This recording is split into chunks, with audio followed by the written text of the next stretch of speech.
Independent thoughts, independent life. This is Chad Benson. This is the beginning of a great deal of work that lies ahead of us to make sure that we are doing all that we can do to protect our communities. That's Atlanta Mayor Keisha Lance Bottoms talking about what's starting to happen. How do we move forward? Shot Brooks, shot over the weekend at Wendy's. You know, yesterday I said he didn't deserve that. I'm surprised about how many people say, you're an idiot, Chad. He was running. He was dangerous. He was all of these things. They had every right to shoot him. And if that's the way you feel, I got no problem with it. I agree to disagree. I think one person wrote me and said, so you're fine with people just running away and you just let them run away and they win? I'm like, this is the extremes that people go to. This is the problem why we can't have a conversation in this country. You can pursue him. You've got his car. You've got his license. You can pursue him. Shooting him, right? Somebody said, it may be lawful, but was it awful? I'm like, yeah, maybe it is lawful. But was it awful? Did the punishment fit the crime? I think that's a very fair question. Look, if he was you've gone back. I was talking to a police officer yesterday. I said, look, we take the license back. We'll run. We'll talk to dispatch. So if we need to find out any priors, any of the things, is he or she wanted for anything, we go through the whole 9 yards. So we know at that moment who we're dealing with. And then we go from there. It's the problem, though, about sitting down and saying to have a conversation, because everybody has now made everything that we do all or nothing. No gray area. Nothing's open for discussion. Nobody could admit, you know what? Maybe just maybe, this was a bridge too far. Everybody looks around, right? Because they don't want to be the person. Well, if I say that this was too much, then that means that I don't support police. You're an idiot if you believe that. If somebody does something bad and a police officer reacts and kills the suspect in something, and you say, well, I got to support the suspect, otherwise I'll look like pro-police.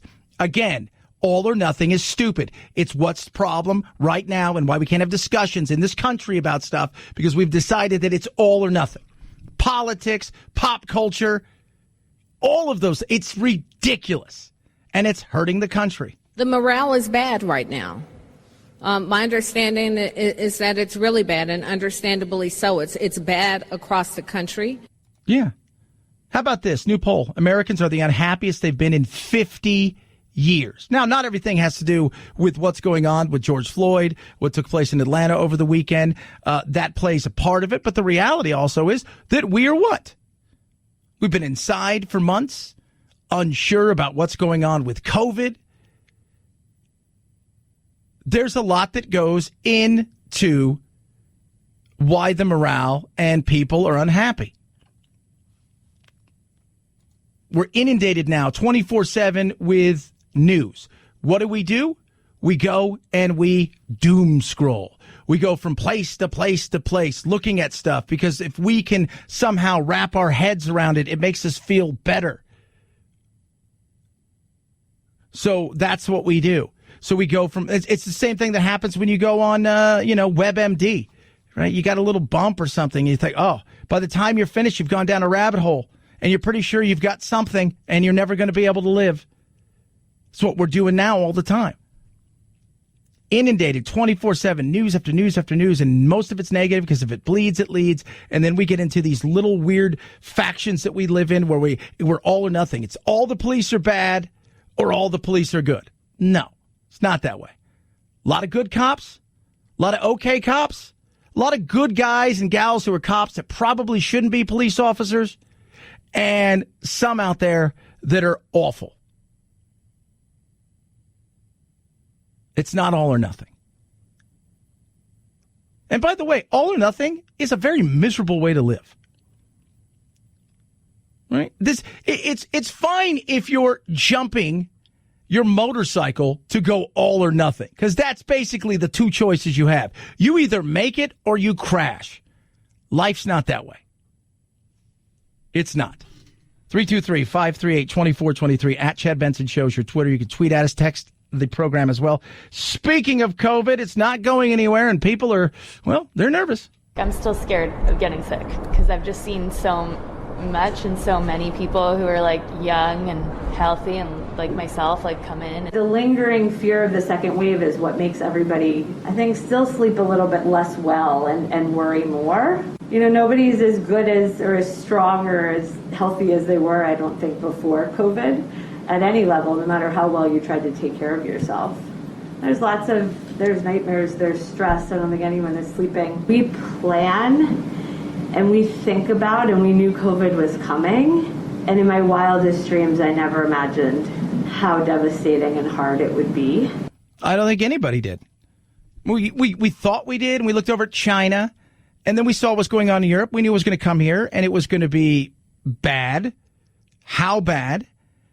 The repercussions from the psychological damage to the health and physical damage to the damage to the economy has been massive. We can't underplay that. Now we're getting spikes in certain places across the country. People are starting to ask the question again, is this another situation where we're going to be told we've got to go back in? I don't think that is going to happen. First of all, you can't have 2.5 weeks of protest for people across the country and then tell everybody, sorry, you've got to go back in. Doesn't work that way. Secondly, governors, city officials across the nation, as well as the federal side of things, are starting to realize that if this isn't going to go anywhere, we better figure out a way to live with it and around it, because avoiding it isn't going to put us in a position that changes anything, because we don't know if there will ever be a vaccine, and we're still who knows how far away from true therapeutics that can sort this thing out that mitigates the effect. So the best that we can do is try to social and physical distance from each other as best as possible, be respectful of each other's spaces, make sure we wash our hands, wear a mask when applicable. So if you're in a car by yourself, probably don't have to wear a mask. Inside of your home with your family, don't have to wear a mask. Going out for a jog or, maybe a walk with your wife and the kids, don't have to wear a mask. Going into a public place might be a decent idea to wear a mask. We want to be adults, right? We want to be treated like adults. This is what we need to do. I've said from go that hiding, and I understand why we went inside. It was to brace ourselves, to put ourselves in positions to be able to fend this thing off. And if there was certain spikes in certain areas, that those cities and states could handle them. But it was never about getting to zero. It was never about any of that. It was always about putting ourselves in a position to handle it and hope that we have somewhere in the future, wherever that may be, whether it's early next year to late next year, that there's a vaccine, and also that we find a therapeutic or two that even if you catch it, you take this for 3 days and it cuts the effects in half and the time that it takes to recover from it, and we move on with our lives. At this point, that's kind of what it is. But that goes back to what we were talking about when we started the show. It's all or nothing. Right? Some people want to stay indoors till we find something. That's not the way we're going to live. Some people are like, we're going to live free and not do. We can't do that. It's not all or nothing. It's not even a happy medium. It's just what we have to do. 323-538-2423 at Chad Benson Show is your Twitter. Tweet at us, text the program as well. Love hearing from all of you. So yesterday it was announced that the NFL has several players from the Cowboys and the Texans that tested positive for the coronavirus. And it was Ezekiel Elliott who tweeted out, because he is one of them, HIPAA, how it got out. People ask the question, how did it get out? And I think it's a fair question to ask. How did it get out? Because it's a world now where you can't keep anything a secret, especially if you're in a high-profile position like being a cowboy. Even more so if you're a cowboy than anything else. But this also starts to bring in people who start saying, are we going to have sports? Are we going to have football? Are we going to have baseball? I don't know about baseball. I don't. And that's a dollar figure. Basketball, not quite sure either. Hockey, but football, I mean, we're all, if football was canceled, that's a huge blow to the psyche of America. Whether you watch football or not, there's just something about that where you're like, okay, football's being canceled. That means chances are kids aren't going to be going back to school in the way that we thought. That means probably Halloween and the holidays are going to be really different. Christmas, there's a certain thing that goes with that. And I still think we have a long ways to go, but you have to plan out months and months. And they're already talking about pushing the start of the season back. So we'll see. 323-538-2423 at Chad Benson Show. It's your Twitter. Boomer Naturals. Buddies over at Boomer Naturals. Everybody, we have to wear a mask here at...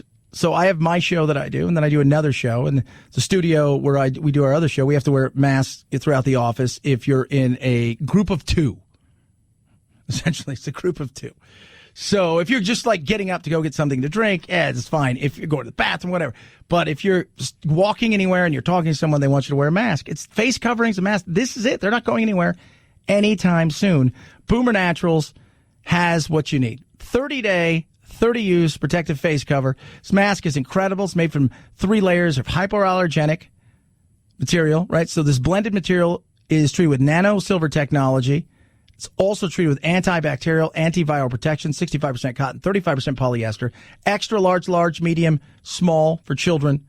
So it's not one size fits all. And for those guys out there, if you got a beard or something like that, perfect for you with the extra large. Or if you just got a big dome, it's great. Super effective. You wash it at night or whenever you're done wearing it in warm water, air dry, put it on the next day, away you go. Affordable, 30 cents a day, less than 30 cents a day.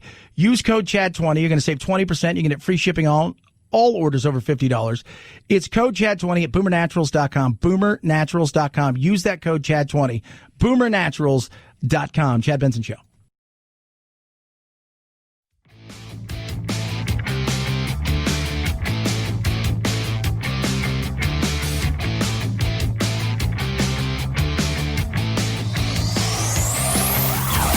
Check out our Chad Benson Show Facebook page where you can hang out or hang your grievances out to dry. This is Chad Benson. Unleashed from coronavirus restrictions, American consumers began shopping again last month. Retail sales jumped 17.7% in May, the largest monthly gain ever. Clothing and accessories were some of the most sought-after items, followed by sporting goods, books, and hobby items. Consumers had pent-up demand and money to spend thanks to government stimulus checks and tax refunds. Yeah, people needed to spend some cash, and they did that. 17.7%, which was massive. Biggest jump ever. I don't know what is this real? So people had some money to spend. They went out, they spent it. But they're also looking, yesterday I talked to 2 people who said, look, the reality of what's happening next month, it doesn't look like there's going to be a second wave of unemployment. There may be a second stimulus. So you may get another $1,200 check or whatever. But as far as that $600 federal money, that looks like it's going away. You'd still get unemployment. But if you say your state pays you $400 a week in unemployment, you're getting $600 right now from the feds. That's $1,000 a week. Now that may be gone. So what do? Because even though retail sales were up, the reality is spikes. People are take into account everything. The fear of people getting sick. That's 1. 2. The psychological effect of you're not quite sure if you're going to have your job Or even if you do, if you'll have the same amount of hours, it'll be the same capacity. You have to take a pay cut. So you start adding all of those things in. The next thing you know, you're not spending money as freely as you want to, which isn't going to help with the economy. We'll find out in the coming weeks and months what this really looks like. I don't think the flick the switch is there. I think in some states you may have a dimmer switch that people can raise up a little bit quicker. I think in other states and other parts of the country and other industries, it's going to be tough going for the foreseeable future. 323-538-2423 at Chad Benson Show is your Twitter. You can tweet at us. Love hearing from every single one of you. Hydroxychloroquine. The FDA finding that the risks of using this drug, hydroxychloroquine and chloroquine, outweighed any potential benefits. They're still leaving it up to physicians, and this does not affect patients who are on this drug for malaria or lupus or rheumatoid arthritis. So for Trump called it a game changer. And watching the news yesterday, and this is that kind of ridiculousness of what I saw. Watching the news yesterday, they were fawning over themselves because, Trump talked about it being a game changer. And they were thrilled that it wasn't. Like, if it was a game changer, if it did do the therapeutic side of things that help fix a lot of what's going on in people that were very sick and people that were mildly sick, it knocked down the recovery time to days instead of weeks, and it was the therapeutic that they were hoping for, that somehow Trump would have won something. And the celebration of him being wrong by the media is just idiotic. It really is. We get it. You don't like the guy. I don't like the guy. But I don't hate him. And I want my president, whoever he or she is, to be right. And the celebrating of him and his hopeful game changer that didn't work and it not working is completely stupid. It's so ridiculous. 323-538-2423 at Chad Benson Show, Twitter. It's Chad Benson Show.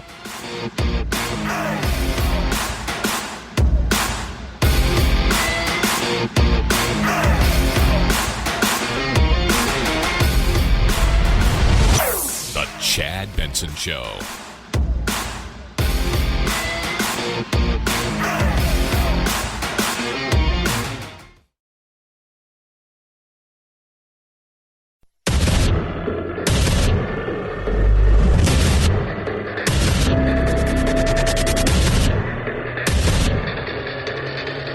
Independent thoughts, independent life. This is Chad Benson. Everyone will say, well, I'm not a racist. Yeah, great. That's not good enough. What you need to be is anti-racist. And that means being intentional and deliberate and unapologetic in dismantling structural racism and systemic oppression and not being afraid to call it what it is, white supremacy. Call something out when you see it. Zero problem with that. Ariana Presley there. I think it's weird. I think a lot of people, like, she's, we're not, you're not racist. But they want you to call stuff out. And I think a lot of people would like to, and I also think a lot of people are afraid just to get involved in anything. Doesn't matter what it is. Some people, the Karens of the world, they don't care. They'll get involved, period. For other people, even though they want to get involved, they don't get involved. For whatever reason. I don't want to, I want to draw attention. I don't feel like getting into something. I don't want to start a fight. But it's the little things of calling things out for what it is. If we're going to have a discussion about race in this country, we have to be open. We have to be honest. We have to not be afraid to have some uncomfortable conversations. But most importantly, if you're going to do something like that, you can't make it personal. Unless there's an actual situation where you are dealing with somebody you know and you have a relationship and it is personal. Outside of that, when we have a discussion about race or gay marriage or marriage equality or what, People have to stop making things personal. And too often, we can't. We were talking just for the break about the fact that people were excited that Trump's game changer hydroxychloroquine doesn't have emergency FDA clearance. They're still using it. They're allowing doctors to use it. So if you're suffering from lupus and a few other things, you can still use it. But it was so hilarious to watch the way that people were fumbling over themselves to say, ha to Trump, as if Trump saying that this thing could be a game changer and it actually being somewhat of a game changer would somehow diminish them personally or make them wrong. Instead of going, oh, yeah, that was right. That's good for us. We found something. Good. That's a good thing. No. So we don't want that. It's the problem with our politics, right? If the Democrats succeed, we have stable economy and things are going great, and if you're a Republican or on the other side, it's like, oh, you can't go, well, that's good. Instead, you're like, we lost. And it's the same thing if the Republicans are doing well. Somehow that your side or you personally have diminished and you lost something. That is not a winning proposition. Last time I checked, we kind of all want the same things. Now, some of the social issues we disagree on. That's fine to talk about those things, but most of us want to have opportunities, take opportunities when we get them, feel like we're safe, put a little money away, have a little bit of a life, feel like our kids are safe. You get where I'm going with this? It shouldn't be one team loses and the other team wins, and so therefore I want the other team to lose, so I'm going to do everything I possibly can in my power to make sure that the other team loses. Not that, hey, let's see if we can get a win out of this. Ridiculous. 323-538-2423 at Chad Benson Show. Here's your Twitter. Feel free to tweet at me. You can text the program as well. Love hearing from every single one of you. I do. Coronavirus still out there. Not going anywhere anytime in the near future. People still protesting. And then you have our good friends up in Seattle. The Great Northwest. The Chaz or the Chop. The Chaz, Capitol Hill Autonomous Zone. Some people call it the Chop, Capitol Hill Organized Protest. But it's a festival of all kinds of stuff. And it's 6+ blocks that are, well, they're authority free. And it's, well, as the Mayor Jenny Durkin said, it's kind of like a block party. This is the main focal point of the occupation zone, the police precinct behind me. People have put up messages, they've made signs, and a lot of folks are just coming by and taking in the site. How would you describe Chaz in the occupation? Oh, it's good. It's a lot of people out here. Unity, little trying to get this equality thing going. Yeah, just unity, hanging out, chilling, having fun, doing our thing, just chilling. One of the more remarkable things about the occupation is the infrastructure. They are incredibly well stocked for the long haul. See all those plastic bags with cards in it? Those are all individual donor cards. So most of this stuff just comes one bag of groceries at a time from folks in the community who want to help take care of each other. Yeah, we have so much stuff. We can't get enough people to take it right now. So think about that.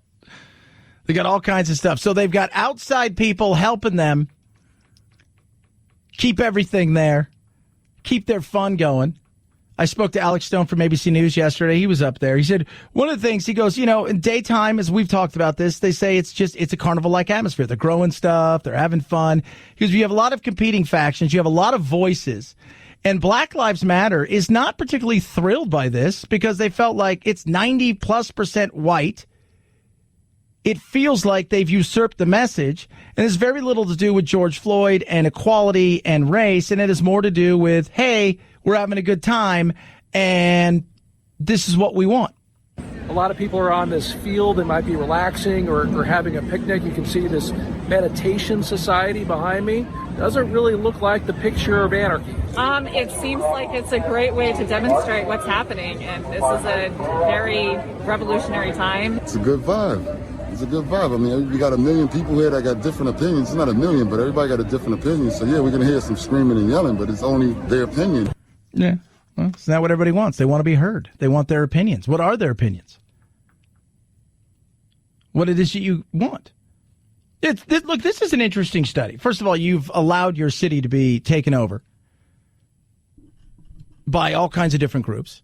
You've got no authority. Everybody's kind of doing their own thing. It's kind of a commune, hippie, Burning Man feel to it. I don't know what the people, when I was speaking to Alex yesterday, Alex Stone from ABC News, he says, one of the things, he goes, he's talked to a lot of business owners there, and he said, it's a very liberal place is Seattle. Capitol Hill is liberal for liberal Seattle. And the business owners said, by and large, they've been pretty decent as far as the people. But he said they don't buy anything. So people aren't even coming here to shop. So they're not buying their wares and their food. They're getting it from outside, which makes running a business a little tough to do. What do you think of Chaz? This is the most beautiful thing. It's so hopeful. I paint a lot of festivals around the world, and what I see is just something very similar, like love and giving, and yeah, just a lot of good vibes, rainbows, And Totally, a lot of good vibes and rainbows. What happens if people stop sending food in? Because you can't allow this to happen for good. You can't.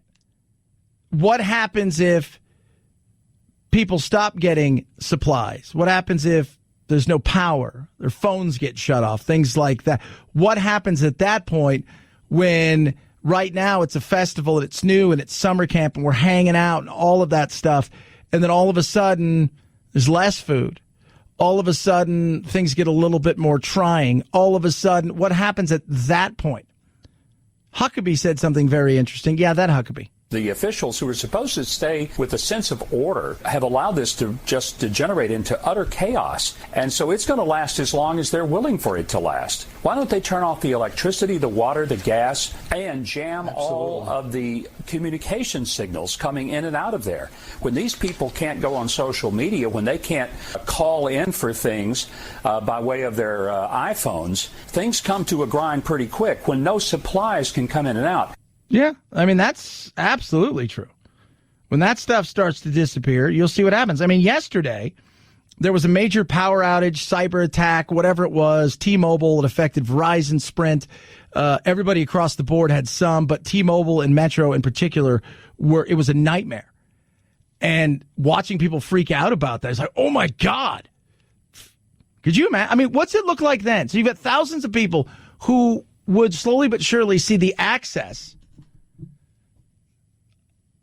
go away to their phones, to their Instagrams, running water. I mean, you do it, but you're going to do it for everybody. Those are people living there. What starts to happen at that point in time? The summer of love sounds spectacular, right? It sounds like, oh, this is great. But when there's a challenge, when it's not all puppies and rainbows, when everybody's paying for you to not grow up, what happens then? And what the police and the mayor and the governor ought to do, if they had any brains at all, they would make it so that people who want to get the heck out of there, the law-abiding citizens that are stuck in this incredible hellhole, would be allowed to get the heck out. But they're not allowed to, and these people have taken over. This is a hostage situation. And I don't understand why they somehow think that it's the summer of love. No, this is a summer of crime, outright insurrection and crime. I don't know if it's hostage situation. People can come and go. I said, Alex, can people come and go? He goes, yeah, people can come and go. I don't care. Right? I mean, there's a few incidents. They're a little wary of some of the media. But, but by and large, most, they can come and go. But people aren't coming.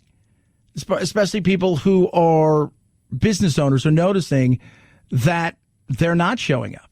And then there's the Trump question, because Trump keeps threatening which I don't think you should send anybody in there. Look, if you want to let this happen in your city, and this is the way your mayor and your police chief are going to act, and they're going to allow this to happen, that is on you. Let them deal with the consequences, good or bad. Not only do they have to ask for help, but they should also try doing their jobs in the first place. That would be nice. I mean, look, I don't care if it's violent or not violent. I would prefer not violent, but taking over city blocks and putting up barricades, that in and of itself is a violent act. Anyone knows that if they decided to take over their block where they live, that would be against the law. What the mayor of Seattle and the governor of Washington are trying to do is make sure that Trump oversteps here and gets involved there. I think it's a trap. Yeah, maybe. Don't do it. Let him do it. Let them do their thing. Whatever happens, happens. Allow people to get out. But for me, let it go. Because eventually, the food's going to stop coming. Eventually, the money's going to stop showing up. Eventually, people are going to grow tired and wary of it. And then the questions are going to start to come. Well, who's in charge? How do we do this? How do we do that? And if this is just me thinking it and throwing it out there, eventually they'll start to turn on themselves when they realize the infrastructure is starting to crack and there's no way to repair it. 323-538-2423 at Chad Benson Show is your Twitter. Speaking of being grown up, Gabby is going to help you. Gabby takes the pain out of shopping for insurance by giving you apples to apples comparison of your current homeowners and car insurance. So the exact same coverage. Takes 2 minutes. You link your current insurance and account information. They start showing you, hey, for the exact same coverage, you could be paying this or you're paying the right amount. For me, it saved me a ton of money in my car insurance, over $1,000. Homeowners insurance was spot on. On average, Gabby customers save about $825 a year, and it's free. They're never going to spam you or robocall you. You don't have to worry about any of that. And these are top insurers like Progressive, Nationwide, Travelers, just to name a few. And didn't I mention it's free, right? Totally free. Check your rate. No obligation. 2 minutes. Do it right now. See how much you can save on your car and homeowners insurance. Go to Gabby.com/Benson. That's GABI.com/Benson. Gabby.com/Benson. Chad Benson Show.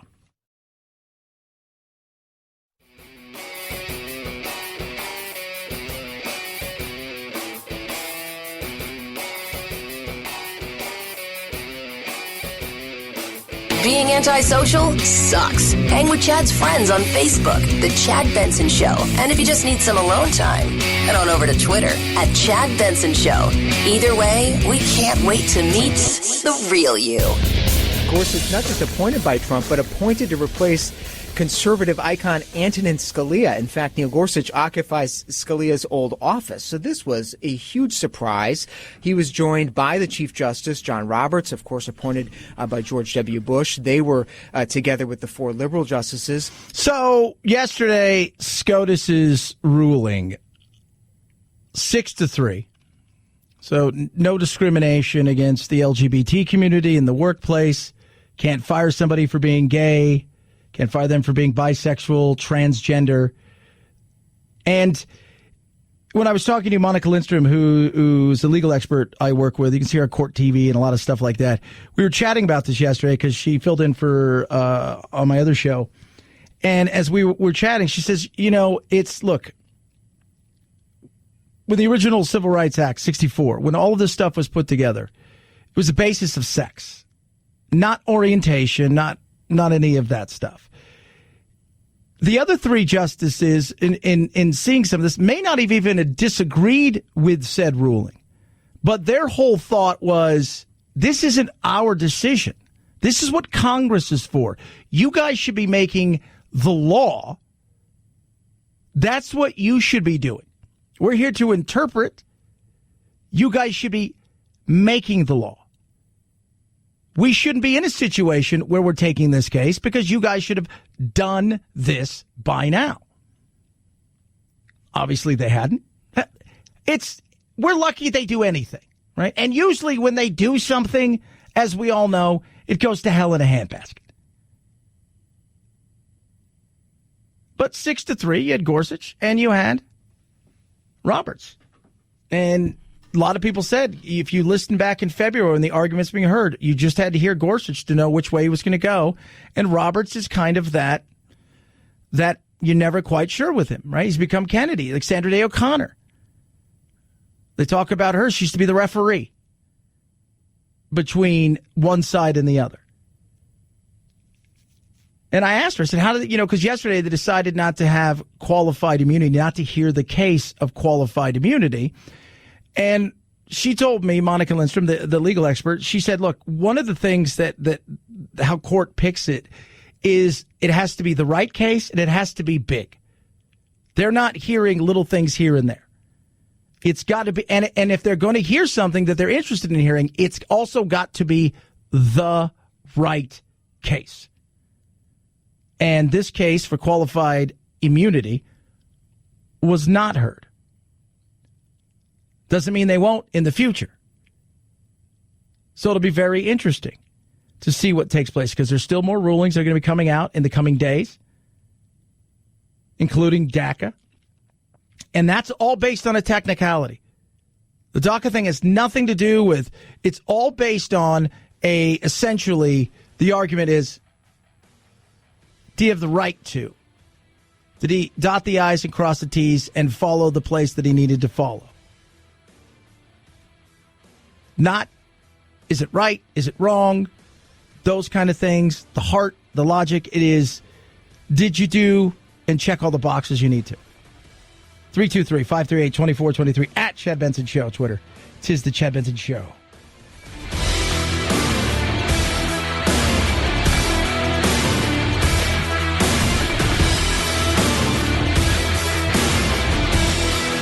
This is the Chad Benson Show.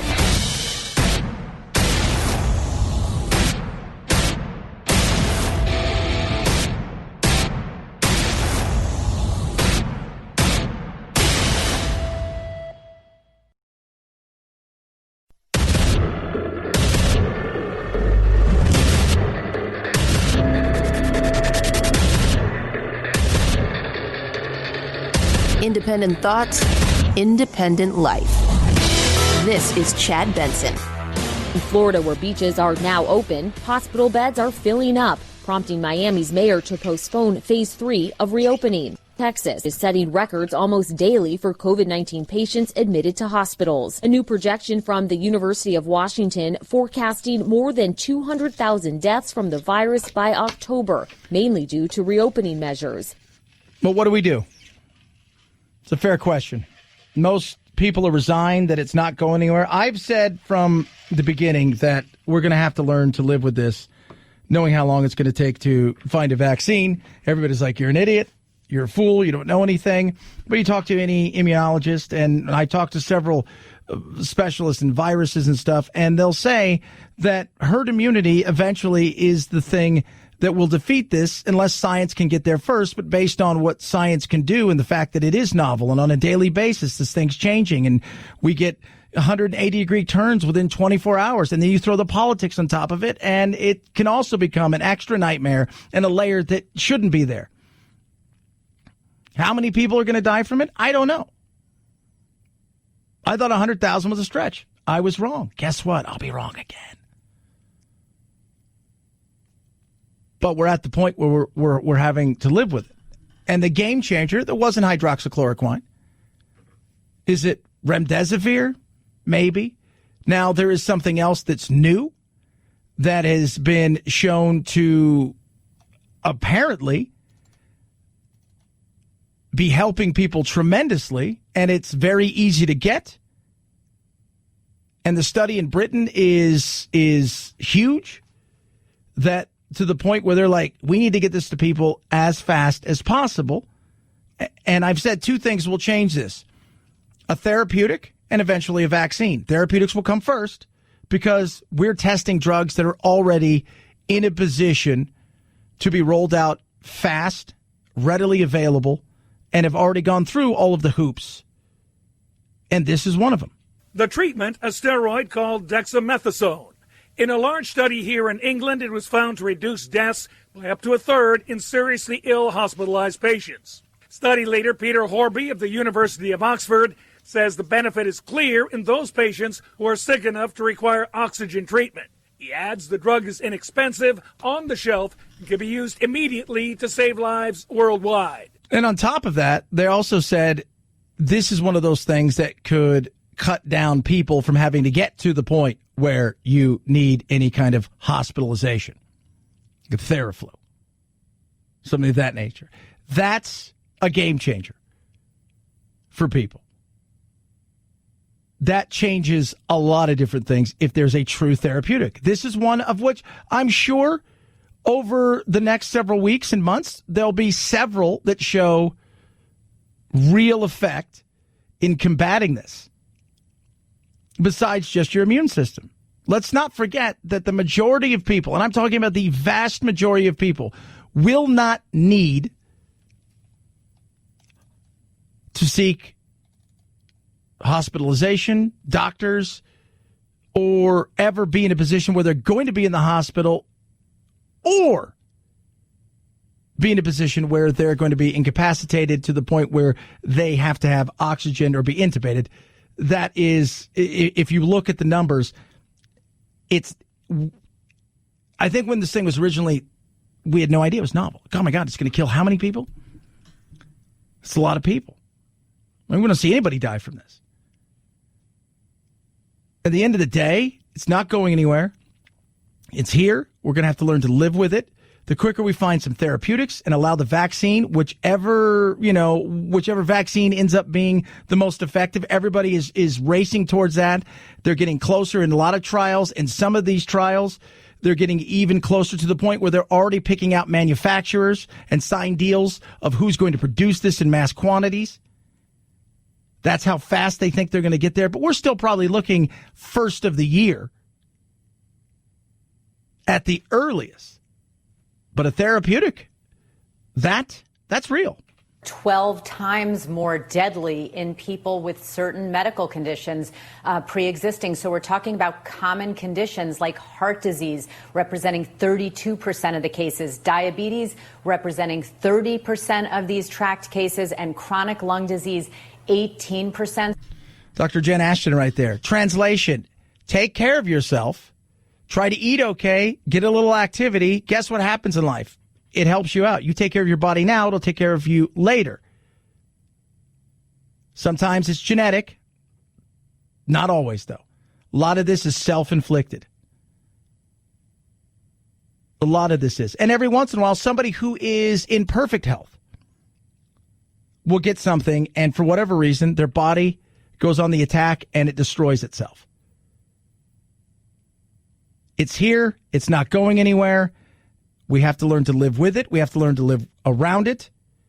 As the cases spike, most states, you'd be foolish not to think that there wasn't going to be a spike. It's what is the percentage of people that are testing positive? So you test 1,000. If it's in and around that, 7 to about 10, 12%, it's okay. If it starts to get up to 15, 20, then you really got to worry, and you got to look at the hospital beds. If you've got 100 hospital beds and only 10 are being used for COVID, it's 10% of your hospital. If 20, 30, 40% are being used and you're running out of ICU, again, those things are tangible, real numbers. A lot of the other stuff is just data. 323-538-2423 at Chad Benson Show is your Twitter. Feel free to tweet at me. You can text the program as well. Love hearing from you. We could get a situation where by as early as tomorrow, the Rashad Brown decision on what will take place with the officers as far as will they be charged, will they not be charged? It could be as early as tomorrow. Could be a little bit later. You never know with any of this stuff. Because remember what happened with George Floyd. And they talked about this with George Floyd. The prosecuting attorney said, look, sometimes these things when it comes to police take months and a year. With George Floyd, we saw it on a Monday. By Friday, they were issuing arrest warrants for Derek Chauvin and arresting him and charging him with, at the time, third-degree murder. That has since been bumped up. When it comes to this, is this going to take longer? I do, because there are certain circumstances here that was not in the George Floyd case.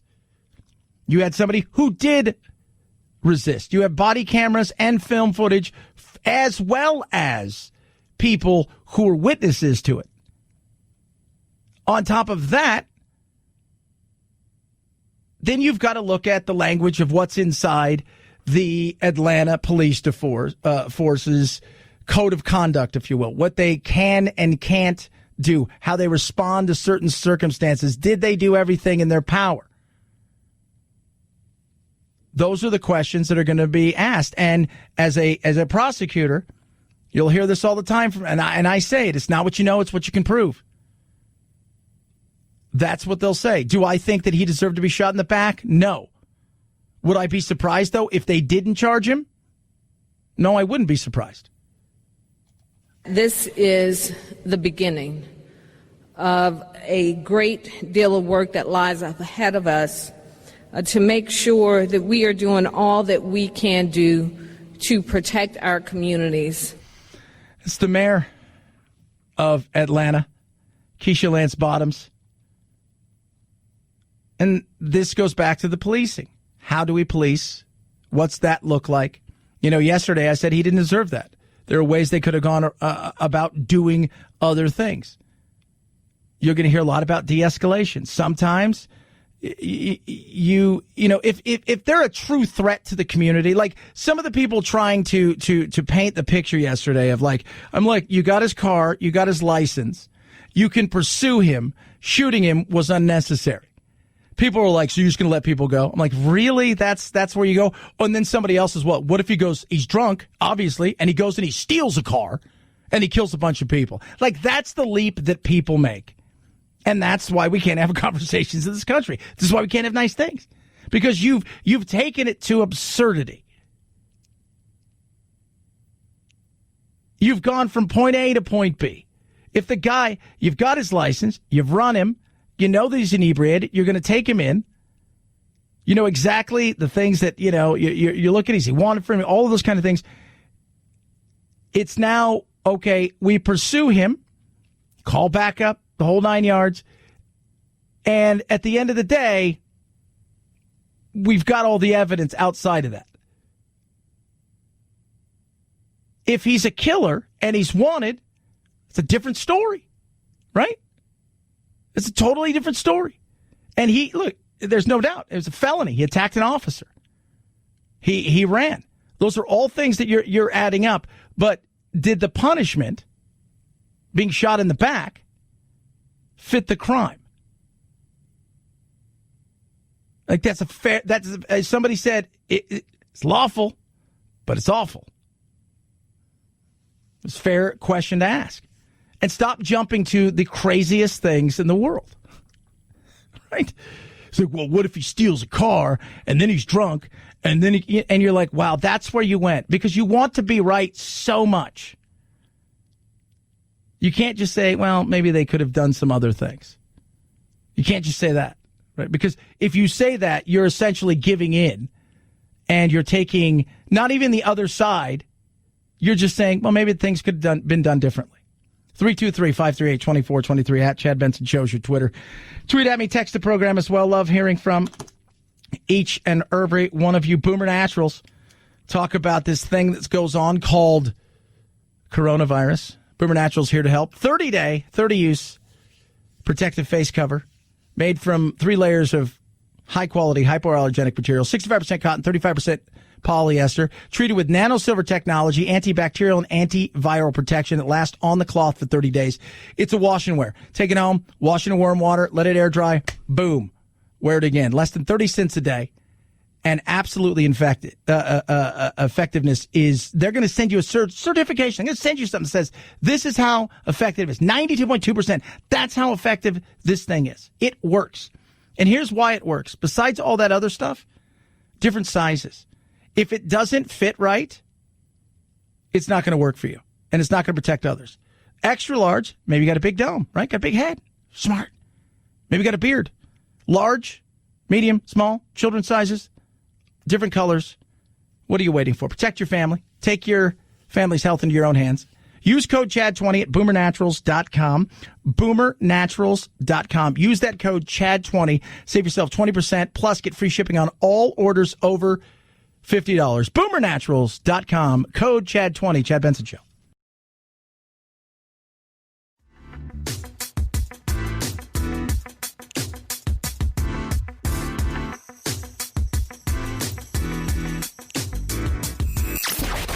Wanna be boys? Give me a bowl of chili with plenty of peppers. One Mexican heartburn. Why don't you mugs grow up?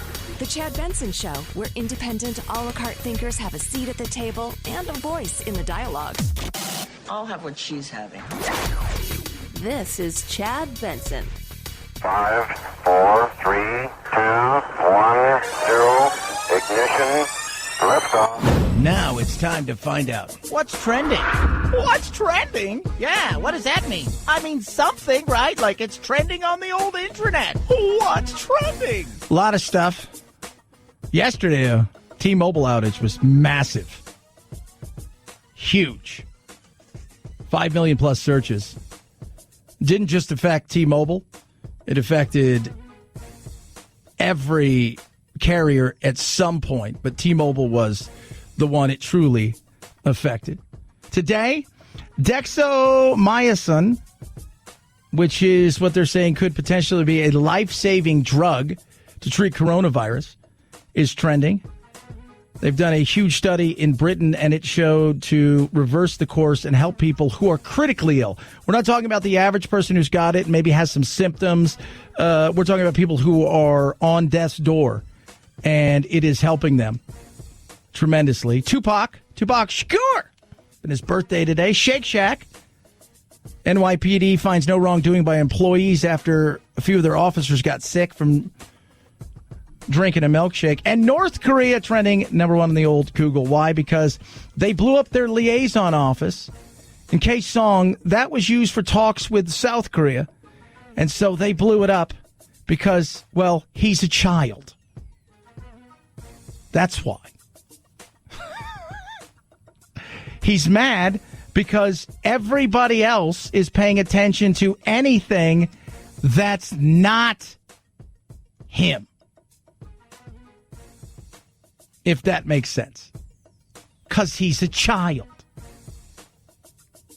Head on over to Twitter. Different stuff. Krispy Kreme. So funny. We're talking about that. They're trending. And people are starting to worry.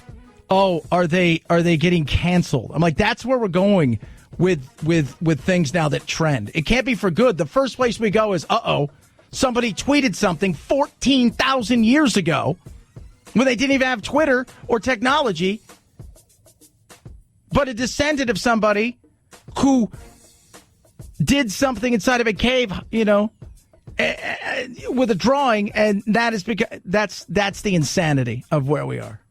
No, they are not being canceled. Is it better? Is it overrated?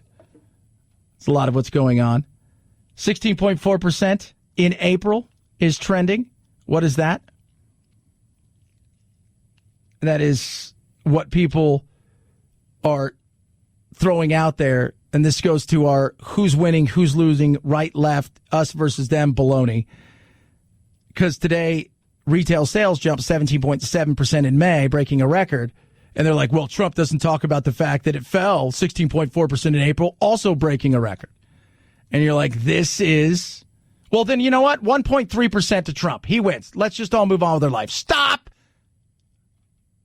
hoping he fails because you hate him and you want him to fail. I get that you don't like him, but rooting against the economy and other people because you feel like somehow you're diminished is ridiculous.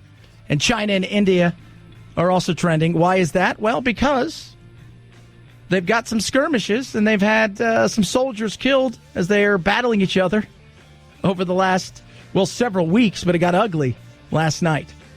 323-538-2423 at Chad Benson Show. Twitter, Chad Benson Show.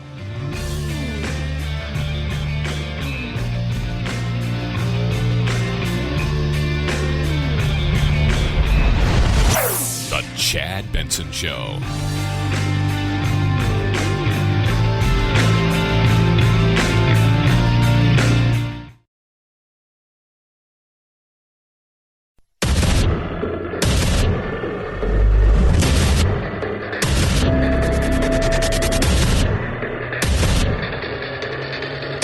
Independent thoughts, independent life. This is Chad Benson. And you saw it with the huge fundraising, and you see it with 800,000 people trying to get into this rally. The president does, in fact, have a huge advantage when it comes to enthusiasm over Joe Biden. Chris Wallace there. Yeah. You know, enthusiasm's real. Like, you see the polls are out yesterday. One of the latest polls has Biden kind of running away with it. Certain states now have become battleground states that you wouldn't think about. Arizona, where I'm at, very dead red state. Looks like they're going to have 2 senators that are Democrats. And Trump is in a neck-and-neck battle with Joe Biden. But is there enthusiasm? Here's the one thing. Trump evokes an emotion. Like, even people on the right, nobody really hates Joe Biden. People on the left, nobody really loves Joe Biden. Trump, people on the left hate his guts. People on the right that support him. I mean, some people are over him and the different brands of conservatism. But when you go and you look at his actions and you look at the way that he's tried to push things through and certain, it's very much a typical conservative that people on the right overwhelmingly love the guy. And there's a passion for him. And he evokes that. He absolutely does. He evokes emotions. And everything he does is scrutinized. With Joe Biden, it's just kind of like, well, here he is. I mean, Joe Biden's not running to be president. He's not. And people say, well, yeah, he is running. No, people are voting for or against Trump. They're not voting for or against Biden. He just happens to be the person in the other lane. The battle is Trump versus everybody else, and everybody else with Trump versus them. That's the way this is going. People on the left they're thrilled to get anybody in there. They wouldn't care who it is. You could put an egg in there, and if they thought it could beat Trump, they would be over the moon. Doesn't mean they love the egg. Just means it's not Trump. They don't care who it is. For Trump, his supporters, they love Trump. The detractors, they hate Trump. He evokes an emotion. In a Washington Post poll over the weekend, 53% of Trump supporters said they were very enthusiastic about voting for the president. Only 24%, less than half as many Biden supporters, said they were enthusiastic about voting for Joe Biden. So the president clearly has an advantage there. Yeah. That's why a ton of people are trying to get out to Tulsa, which I don't think he should be doing. I'm going to say it. I don't think he should. I don't. I think right now, with the way things are going, the way things are spreading, but when you're allowing people to protest, people want to come out. People want to go out and do things. People want to go out and they want to support him. And he is one of those people where people come out in droves. If Joe Biden held a rally today, he's not getting 800,000 people trying to get a seat. It's just not. If he held a rally every day from now until the night of the election, he may not get 800,000 people cumulatively. It just may not happen. So the real race is not Joe Biden. It's you're voting against Trump or you're voting for Trump. Nobody's voting against Biden or for Biden. That's the way that this is going to break itself down. Trump still has several months to try to get things back on track, and he has several months to continue to see where this thing goes, and it could go even further, and the wheels could continue to come off the bus. But most of this has to do strictly with Trump. 323-538-2423 at Chad Benson Show is your Twitter. You could tweet at us. You could text the program as well. One of those things that does help Trump, at least a little bit, is what goes on out there in the economy. Retail sales increased nearly 18% in May as coronavirus restrictions lifted and stores reopened. Consumers are still spending less each month than they did before the pandemic, but this is the latest sign the worst of the economic impact from the virus may be over. Some of the stores particularly hard hit in the last few months rebounded in May, including clothing and furniture. Yeah, people are out spending and not spending as much. And now we're heading into end of June, into July, and by the end of July, that $600 a week federal unemployment check is going to disappear. Where does that leave a lot of people who will either hopefully be going back to work or starting to look for work? And going back to work isn't a sense that you're going to come back at the same pay rate, and isn't a sense you're going to come back at the same hours. You may work 40 hours a week and you get paid $15 an hour, and they may say, look, we can afford to pay you, $15 an hour, but you can only work 30 hours a week. So while this is a good jump, there's still a lot to be done. And we've got the psychological aspect, which is the virus is still here. It's not gone anywhere. It is still affecting people. So you have people out there that are going to be afraid to spend and go out because they're worried about losing their job.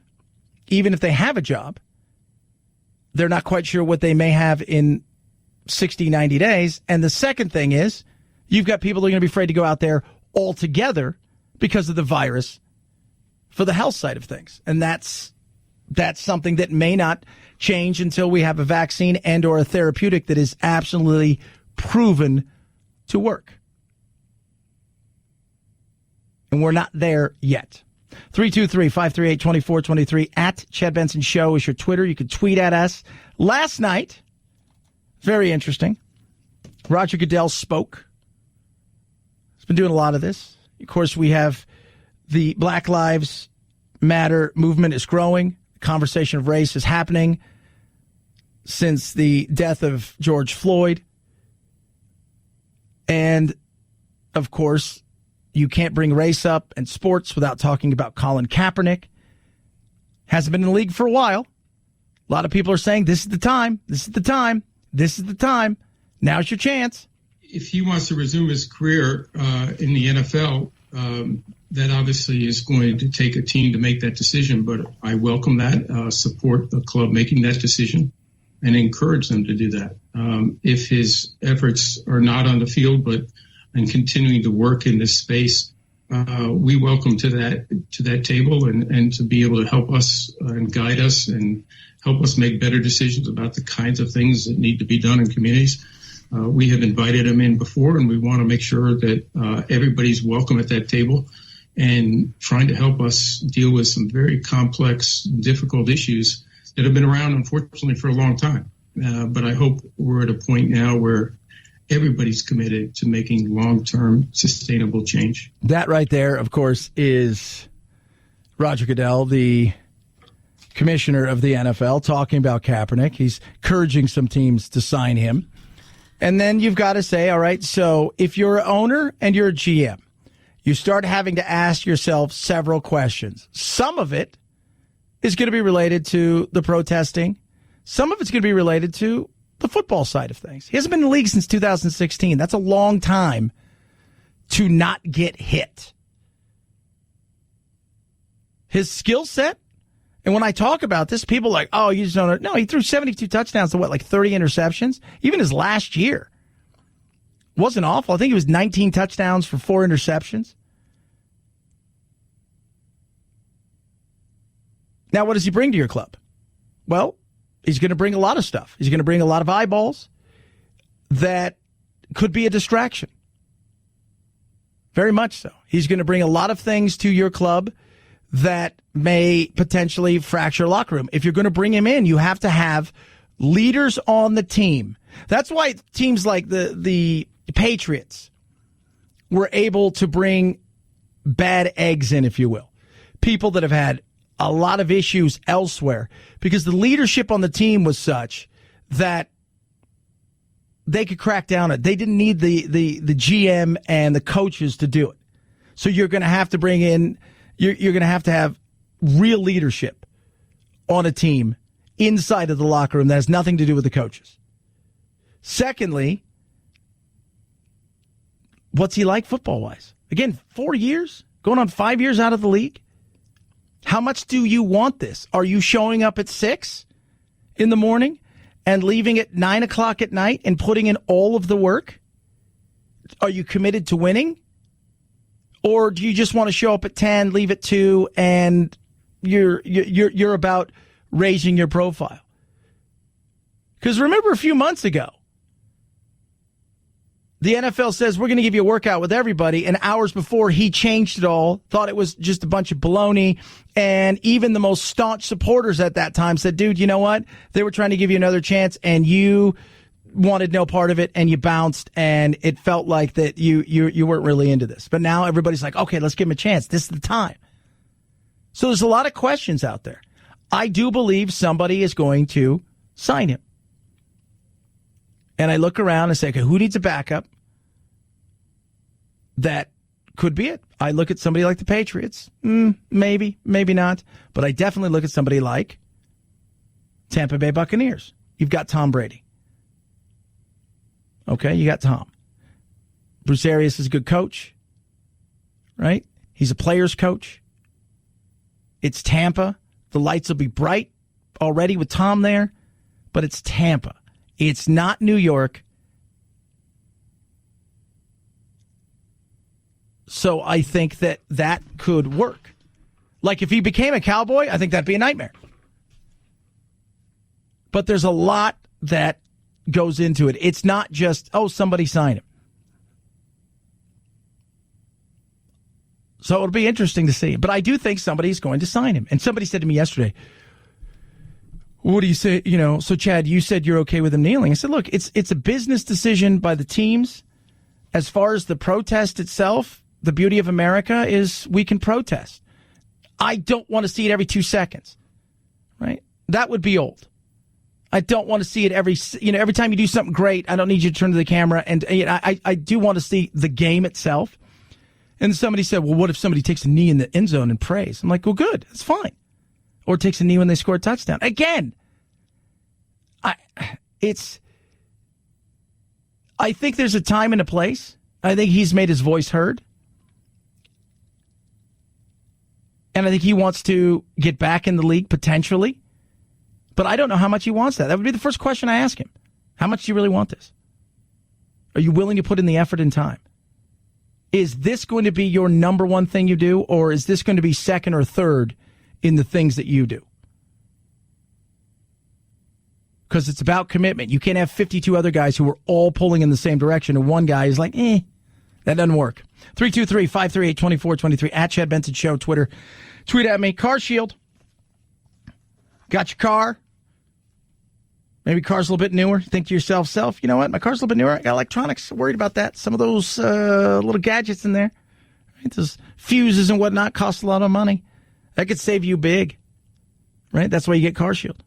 Maybe your car's a little bit older. Doesn't have any of that, but you worry about your transmission, your engine. Ooh, yeah. Yeah. That's why you want Car Shield.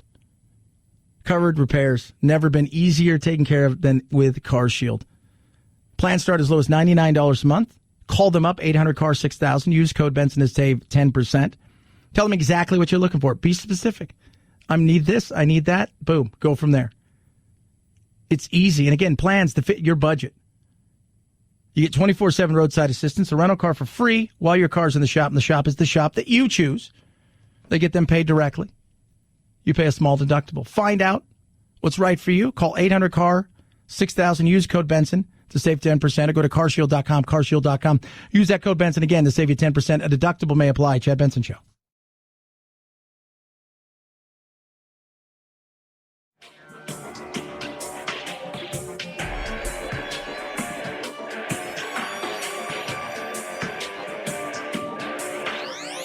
Warning, no snowflake zone. Uninformed opinions are in danger of melting. The Chad Benson Show. In June of 1962, the Beatles recorded for the first time at what would become Abbey Road Studios, doing early versions of Love Me Do and other songs with Pete Best on drums. The whole thing was videotaped Best would be replaced by Ringo Starr a few months later, and the video was supposed to be scrapped because it wasn't any good. But assistant engineer at the time, Jeff Emmerich, secretly kept it, and it surfaced when he died 2 years ago. Now Universal Music Group says it belongs to them and are suing Emmerich's family to get it back. The extremely rare recording said to be worth $6 million or maybe more. Ah, that's crazy. So they're suing because they want it. Finders keepers, right? You had it. You told us to get rid of it. It was trash. Well, you should have gotten rid of it. And the battle will begin. That's crazy. That's nuts to think about something you had just sitting there. And you're like, hey, by the way, I've got this. You're like, whoa. And they're like, well, they would like it. Well, no, it's ours. No, we're going to keep it. We want it for ourselves. No. What's it worth? $6 million. Yeah, we're keeping it. Fight us in court. Give us a couple million, we'll go away. You know, everybody's going to come out. Paul's going to be like, well, maybe it's ours. Ringo's going to be like, I had nothing to do with it. Pete's going to be like, hey, what's going on? I always look up Pete Best every once in a while to see what he's up to. Because they had to pay him for some stuff.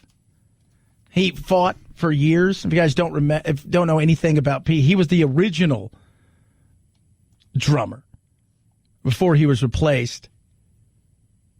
He's often referred. It's funny because he is not the fifth Beatle because he was before Ringo.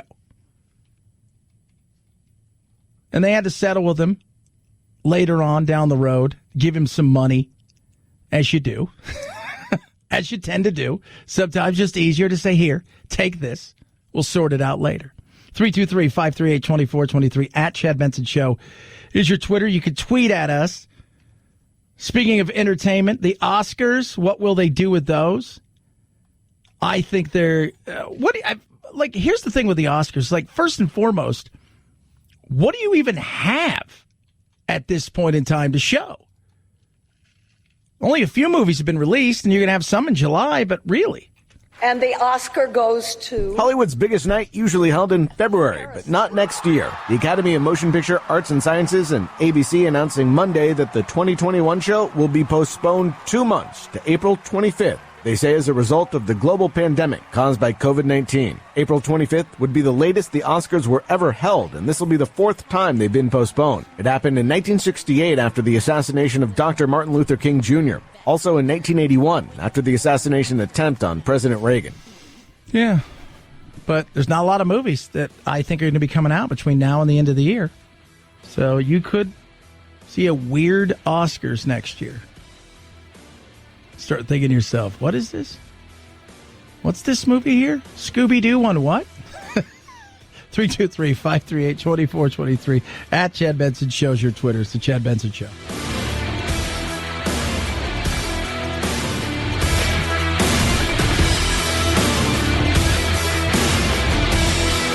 This is the Chad Benson Show.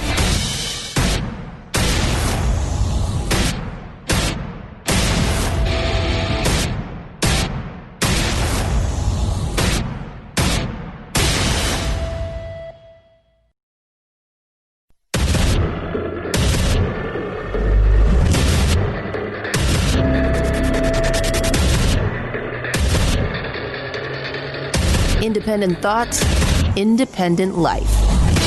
This is Chad Benson.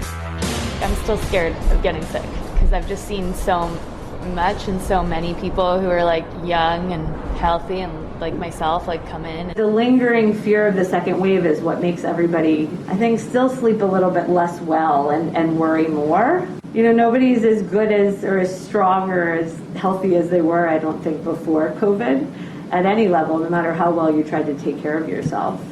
There's nightmares, there's stress. I don't think anyone is sleeping. We plan and we think about, and we knew COVID was coming. And in my wildest dreams, I never imagined how devastating and hard it would be. Yeah, COVID's still here. Numbers are continuing to rise and rise. How many people may die from COVID? Well, we don't know, because around the corner at any given time, there could be something that changes all of this. And the models, not been very good.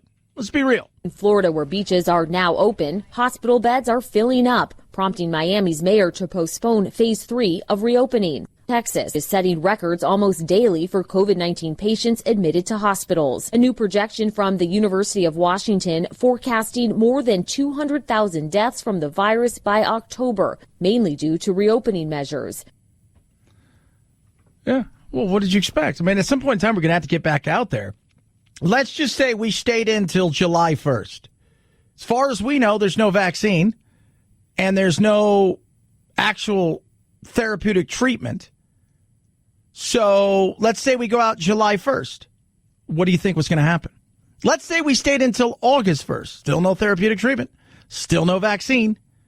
What did you think was going to happen? Because I don't think it's disappearing. I mean, the thought is it was going to come in waves. And we were going to have a respite for three or 4 months because it was going to be seasonal. So maybe by mid-June, it would be gone. Come late September, October, it might start to appear again. And then we would hopefully by then have a therapeutic and closer to a vaccine. But lo and behold, it's endemic. It's not gone anywhere. It's just kind of hanging out. It's just what are you doing? I'm just not going anywhere. And that's where it's at. So, of course, there was going to be a spike. But then you throw in people not paying too much attention to, like, maybe we should social distance. We should wear masks in certain places. Maybe we should be aware that, hey, you know what? Wash my hands even more. Not just when I go to the bathroom. When I come in and out of a room, maybe to have a chance to put some stuff on. Don't touch my face as much. I mean, maybe do a little of those things.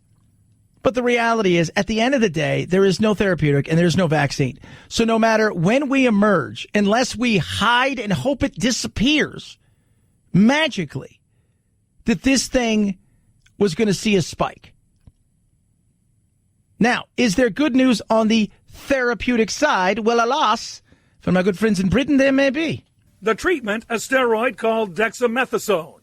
In a large study here in England, it was found to reduce deaths by up to a third in seriously ill hospitalized patients. Study leader Peter Horby of the University of Oxford says the benefit is clear in those patients who are sick enough to require oxygen treatment. He adds the drug is inexpensive, on the shelf, and can be used immediately to save lives worldwide. And it's helping critically ill. We're not talking about somebody who's sick and is showing signs, but probably isn't going to be anywhere near going to the hospital or just maybe at home for several days. We're talking about people that are already on ventilators, and this is hey, here's the deal. We're going to just throw the Hail Mary. You guys go to the end zone. I'm going to throw it up for grabs. Let's see what happens. It's showing to have tremendous effect. So this could mitigate a lot for people who are healthy, who get sick, and it could make sure that they never get to the point where they may need hospitalization. And the people who have underlying health conditions, it could make sure they never get to the point where not only they need hospitalization, but potentially having to go to the ICU and be intubated. So this is pretty cool. But it's only one study, and they're trying to roll out as fast as possible and tried it much like with hydrochloroquine and remdesivir. They're trying a lot of different things. We're not quite there yet, but could this be something? God, I hope so. I absolutely hope so. George, I think we need it. I think we need it in a way that we could not believe. We need something.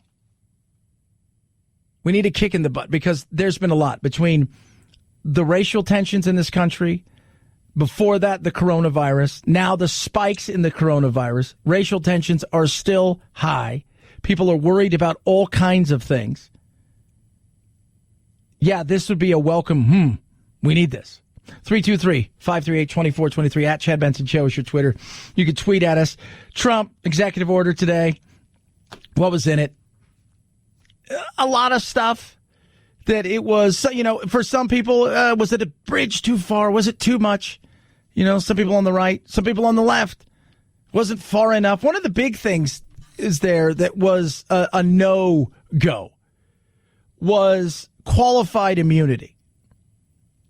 And what that is, it's a doctrine that often protects officers accused of misconduct from liability. And for the Republicans, they're like, no, this isn't going to happen. And the Democrats are like, no, we want this. We want to be, and what this would allow, and this opens up a can of worms for not just police officers. This would potentially open up a can of worms for a lot of people. So this wasn't in the executive order.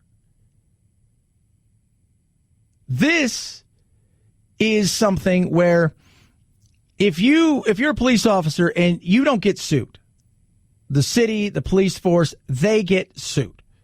Can't sue you unless you are so far out of the bounds of your job description that you can be held liable. So Derek Chauvin, who killed George Floyd, was a police officer on duty who responded to a call, who went there representing the Minneapolis police. He can't be held liable. That's why the lawsuits will go to against there. Now, what they want is to get rid of qualified immunity, which will allow them to sue the individual. We talked a bit about it yesterday, what kind of cost that would be. We see what doctors pay, right?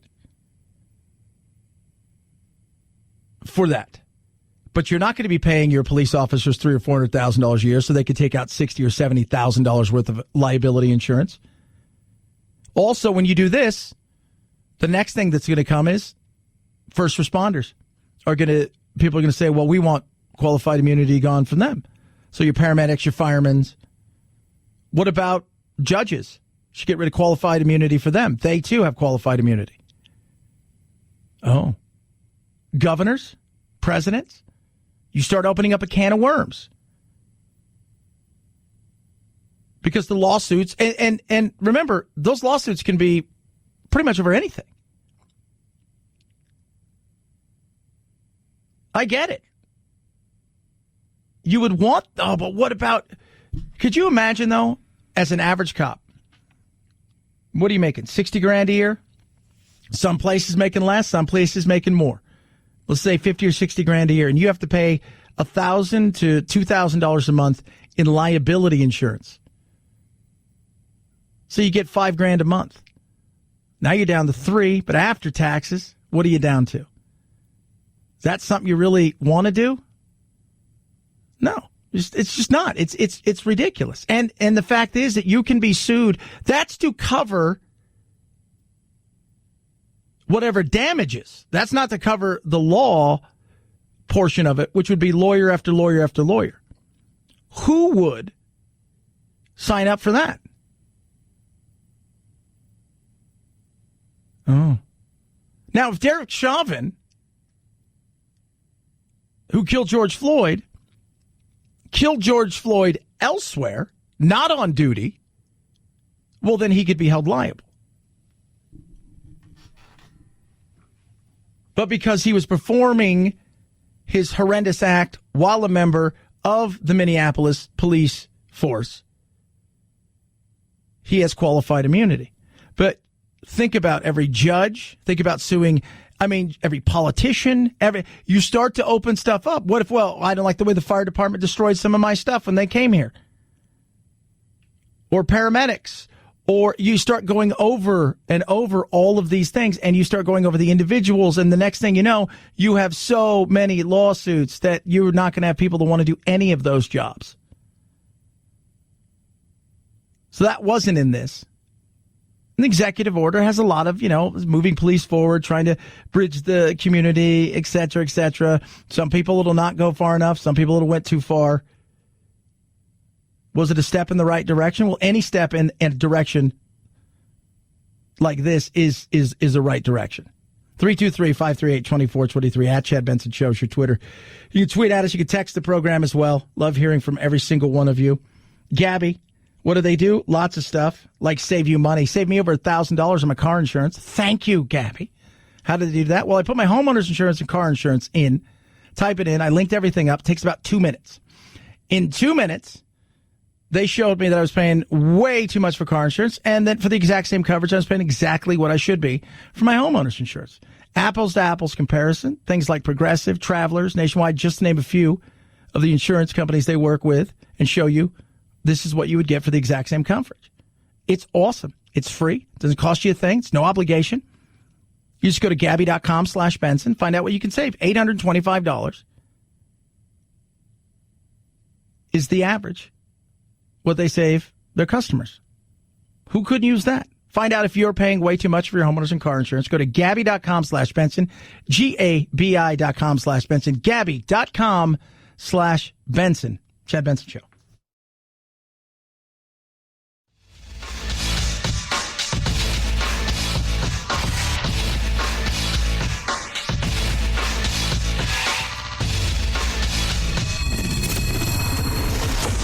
The Chad Benson Show, where we reach across the aisle and occasionally poke someone in the eye. As Americans rethink their travel plans and where they want to go and stay, the hotel industry is revamping the experience with safety the priority. How? By using an app to make your own smartphone the key to nearly everything.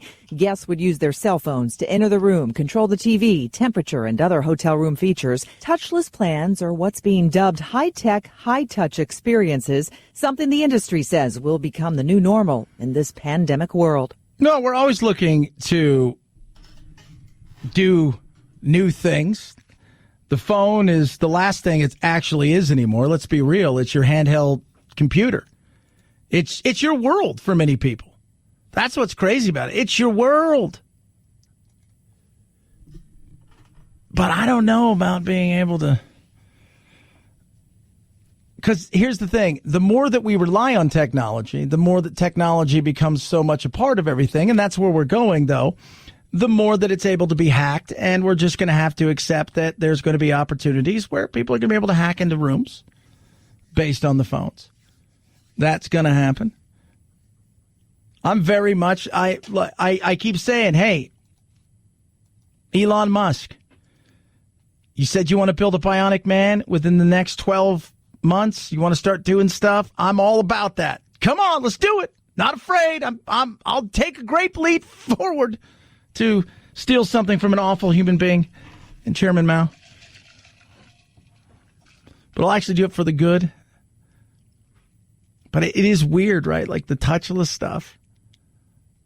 It's the way we're going. We do it with our phones now. We go to the show. Hey, here's my phone. This is my ticket to get on an airplane.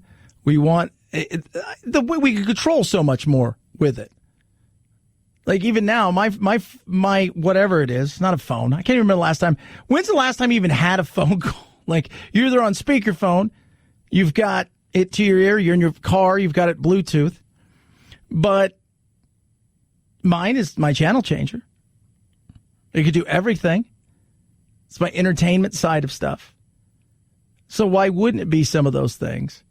For you, maybe a universal key, but as it becomes universal, just realize that along the way, people are going to learn how to hack. And so that will make you more vulnerable. 323-538-2423 at Chad Benson Show is your Twitter. You can tweet at us. You can text the program. All that being said with Trump and his craziness. And there is some craziness. He is who he is, still talking about things like John Bolton's book. He was advised not to write it, and he was advised very strongly not to write it until it's cleared. And he couldn't wait. No. Why? Because he got a huge advance. I want to get that thing out there as fast as possible because it is going to be, what? It's a race. It's a race to get it out there as fast as possible. And the battle's coming, and you knew it was going to come. Everybody who leaves, by and large, from Trump has a story to tell, and people are willing to give them money to tell said story. Somebody said he went out and wrote a book. If he wrote a book, I can't imagine that he can, because that's highly classified information. Even conversations with me, they're highly classified. I told that to the Attorney General before. I will consider every conversation with me as president highly classified. So that would mean that if he wrote a book, and if the book gets out, he's broken the law. And I would think that he would have criminal problems. I hope so. Otherwise, I mean, they put a sailor in jail because he sent a photograph of his bed and an engine of an old submarine. Well, so much an engine of an old submarine, but yeah, that was real. Here's the issue. Will it eventually get out? Yeah, because that's what ends up happening. Excerpts. We're getting excerpts of his niece and her book that's coming out against him. Here's a question for you, though. At the end of the day, every president does it. And every single publishing company is going to be coming. Whether Trump loses in November or he loses 4 years from now, ask yourself, what kind of advance do you think he's going to get on a book? You're like, oh, because it'll be unfiltered. He won't have to worry about anything. And we already know what he's like now, unfiltered. Imagine totally unfiltered. Totally unfiltered. 323-538-2423. At Chad Benson Show is your Twitter, your Instagram. Tis the Chad Benson Show.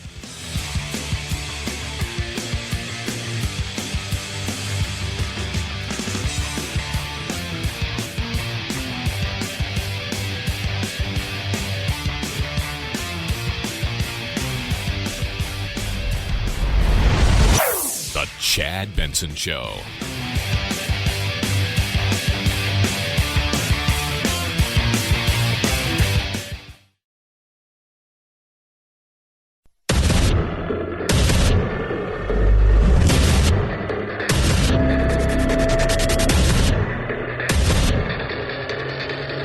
Independent thoughts, independent life. This is Chad Benson. If I were to describe a scheduler, a political scheduler, imagine an ancient slave ship with the guy with the whip, and you're rowing. We elected officials are the ones that are rowing, and they have nothing but hard, often thankless things to do. John Hickenlooper, not quite what you want right there, John. It did not go well, your slavery comment. You were trying to be, you're trying to have some sort of conversation with an analogy, and then you threw slavery in there, and you didn't, no, just don't do it. Now, should he be canceled? That's a fair question, because we cancel everybody. Krispy Kreme's was trending earlier today. People are like, oh my God, are they canceling Krispy Kreme's? I'm like, for what? They make donuts. You know what's hilarious? Is, like, how many of you out there, here's something. How many of you out there wear Adidas? Well, I've got Adidas. I wear Adidas. What's wrong with that? Adi Dassler. He's part of the Nazi Party. He was the founder of Adidas. Oh, and not like the Nazi Party. He was actually the Nazi Party. Should we cancel that? That's a good question, Chad. That's a question right there. Should cancel that? It's a big cancel. Should we? I don't. It's Adidas though. I like Adidas. It's a long time ago. He's not around. Died in the 70s. But I'm just saying. Right? Hickenlooper was trying to do something. It was a horrible analogy. He apologized for it at some point in time. Do we just move on? Can we? Howard Stern. Cancel, right? The cancel bus is trying to come for him. Say, you got to get on it. And he's like, no, I'm not. But look what you did back in the 90s. You poked fun at Whoopi Goldberg and Ted Danson. You and Robin Quivers. You did what you did.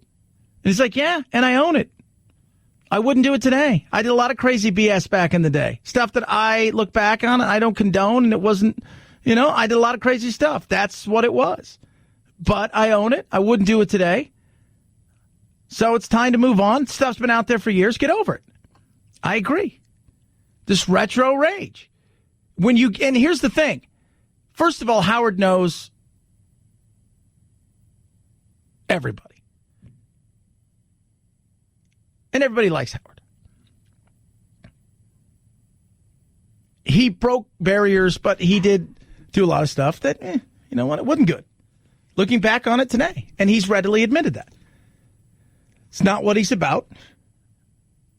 But he also owns it, and he says, and it's not new.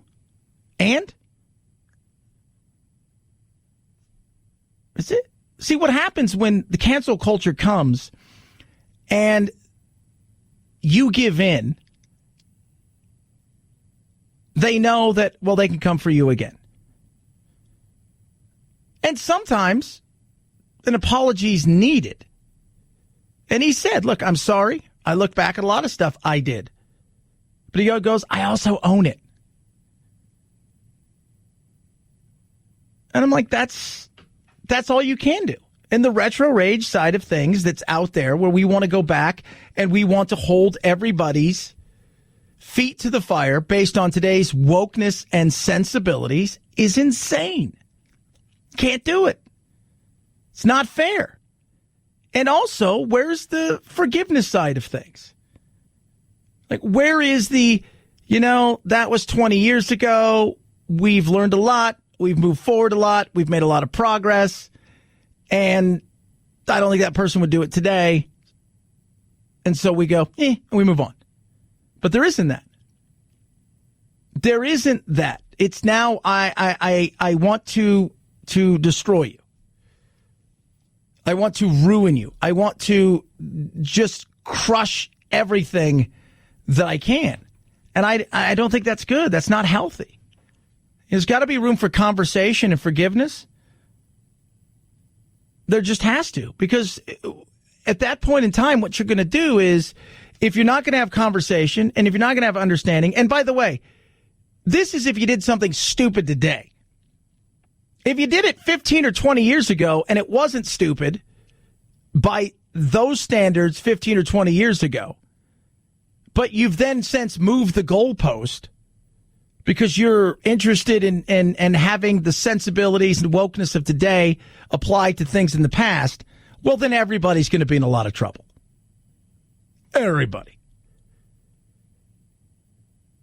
For me, as a father, yesterday I was talking to my friend Monica, and she hosted my local show with me yesterday. And she goes, we were talking about race. She goes, have you had the conversation with Jack? And I'm like, oh, yeah, we have. And my son's 10. His two best friends they're African-American. What? Yeah. It's great. Cortez is like the coolest kid in the world. He's known Jack a long time. So we've had a talk, but the beauty is he understands, he gets it. As much as you can as a 10-year-old get anything, let alone a subject that big, that nuanced at times. But I said the most important conversation I've had with him, outside of all that, the sex talk, he's 10, is, dude, you're on the internet, you're playing your video games with your friends, be careful. Because people are always looking to get you in a gotcha moment that they may gotcha, but that gotcha may not come for years, and you may not even realize you did something wrong. We can't live our lives punishing past and think that we're going to move forward. It's just that's not healthy for anybody. I'm glad that he owned up to it, Howard. By the way, I don't listen to Howard Stern. He was in L.A. when I was younger for a little while, but he really, I never really got him.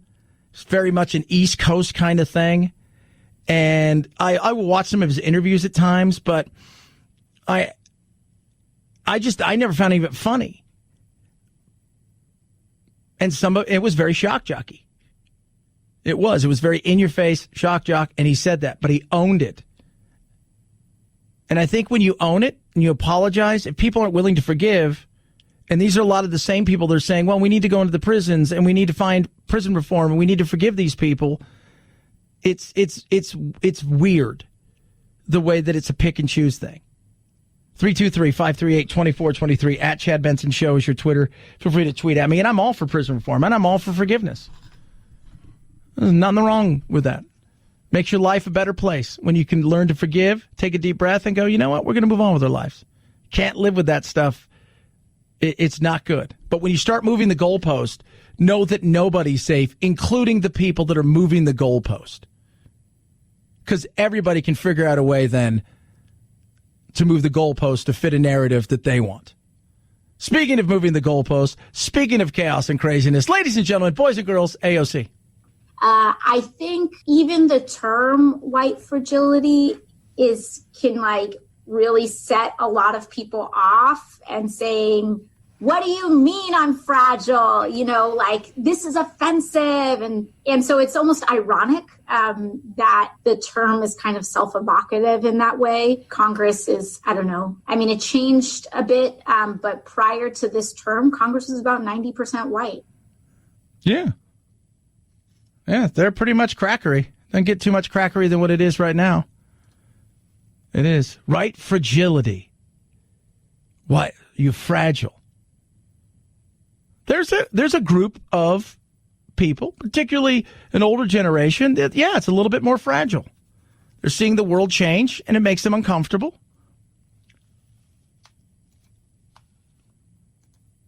That's true, but there's a lot of,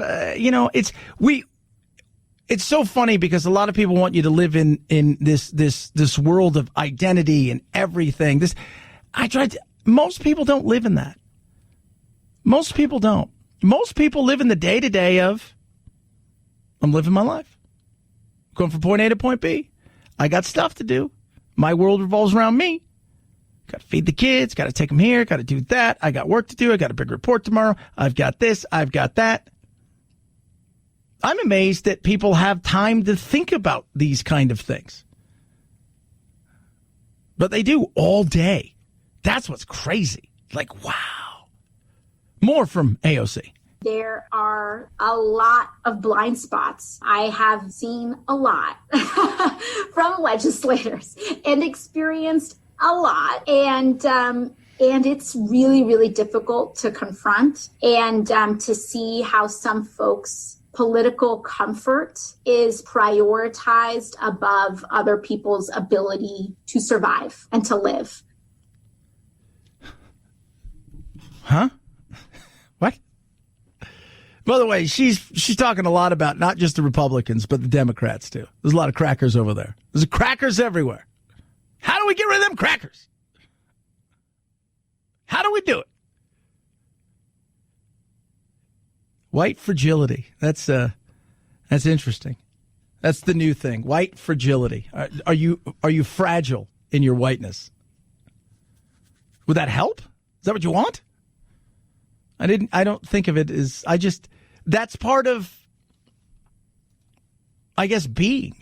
Like for me, it's just like I just wake up and I am me, and I was born this way. There's nothing else I can do, and I'm just going to live with my life. I'm not going to apologize. I'm just going to live my life. Can't do anything about it. Do the best I can to treat everybody fair, right? Even if some of them are Richards and Karens, and to just live my life. But some people wake up and everything is about identity. Doesn't matter what kind of identity it is. But that's all it is. And they're looking for something. And they're looking for some next super thing. And this is the new thing. It's white fragility. Fragility. What was it, the movie, producer Phil? It was with Gavin. It was Christmas Story. Fragile. Fragile. It's Italian. Oh, God, that was a great movie. 323-538-2423. It's when he got the leg in the Christmas Story. Remember that? Oh, it's got to be Italian. It says Fragile. Car Shield is going to help you. How, you say? Well, simple. Car Shield does a lot of things. They help protect you from cover repairs, whether it's the electronics in your car, your transmission. You call them up. They got plans starting as low as $99 a month. You tell them exactly what you're looking for. Be specific, And they take care of that. You get 24/7 roadside assistance, a rental car for free while your car's in the shop. The shop, of course, is the shop that you choose. They get them paid directly. It's that simple. You pay a small deductible. And maybe your car's a little bit more modern. You want to protect the electronics, the GPS, all of that stuff. Those sensors can be super expensive. Maybe your car's a little bit older. You don't have that, but you do worry about your transmission. You call CarShield. They've got something that fits your budget. 800-CAR-6000. Use code Benson to save 10% or go to carshield.com, carshield.com. Also use code Benson to save 10%. Or call them again on the phone. So much easier. 800-CAR-6000. Code Benson saves you 10%. A deductible may apply. Chad Benson Show.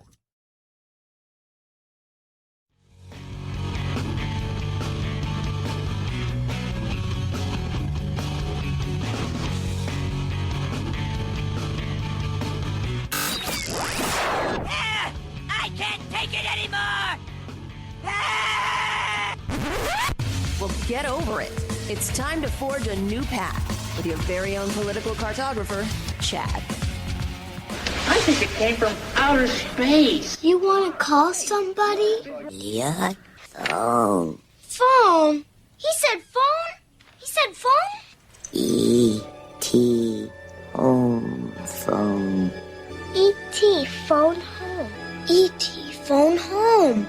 E.T. phone home. He wants to call somebody. Yeah. Apparently, according to science, now we have 36 intelligent alien races living in our galaxy, according to a new study. I said yesterday, I think they just look at us and think, oh, that's the trailer park of the galaxy. Let's not go there. It's not very nice. No, that kind of is. You know how you look at that person in Walmart, 290 pounds, driving around on a little scooter. It's making the noise because it can barely keep up. The weird kids behind it. You're like, they have no chance. That's what they look at us like. Earth is the Walmart of the galaxy. And we're the inhabitants. That's all I'm saying. I'm not trying to be mean. I'm just being kind of honest. That's the way I think they look at us. Well, how do you know, Chad? Maybe they're not as smart of us. Oh, I'm sure they are. I'm sure they've been here and they thought, no. Nah. No. Let's avoid it at all costs. Let's just steer clear of that Walmart. And so that must mean there's a Target of the galaxy and a Nordstrom's Rack and all of that stuff. I just feel like we're Family Dollar, Target. 323-538-2423 at Chad Benson Show's your Twitter. Ghostbusters held a Zoom get-together, the original cast. And it was very interesting to hear about some of the stuff, including, this is very interesting, who got one of the scripts, who's also no longer with us, that they had him audition for. And I found this to be, because you never know, like, who was originally offered something and didn't pan out, and somebody else ended up getting it and changed history. I sent the very first script to John, who didn't really get it, and kept wanting to play him with the German accent with a couple of dogs, big German Shepherd dogs. What? I said, I think that'll be confusing, giving the dogs that are already on the roof. I don't think we can put any more dogs in this movie. And, of course, I knew Rick Moranis from Toronto and just sent him the script and told him what had happened with John. Rick read it and called me immediately and said, boy, John just made a terrible mistake. I'm so happy. Yeah. It was funny. They had everybody, too, by the way, on the call that's still alive. Obviously, John Candy didn't get the movie. That was Ivan Reitman. Harold Ramis has since passed. But they even brought in Ray Parker Jr. to talk about, how'd you do the song? First of all, it was really crazy because they called me sort of last minute, before the movie was done. And I got to tell you, there's a part of the film where you see the four Ghostbusters standing, and the phone number is underneath it. And that saved the day. I mean, when the director, Ivan Reitman, told me what he wanted for the music, he wanted the words Ghostbusters in the song. Now, you've already heard the song, so it's not fair. But just try and think about singing Ghostbusters. It just does not sing well, I'm just going to say who you going to call, which I took from that part of the movie. where they had the phone number underneath the guys. Who are you going to call? Ghostbusters. Wonder what he pulls in a year off that. Because he had a few other hits, but nothing. Like, that was it. I think he does all right. Ray Parker Jr. Uber talented. Solid, fun show as always. Have a good rest of your day. We'll do it again tomorrow. Follow along always across all social media. At Chad Benson Show, Twitter, Instagram. Check out the Facebook page as well. Go have yourself a taco. Be kind to each other. Night, night, Jack.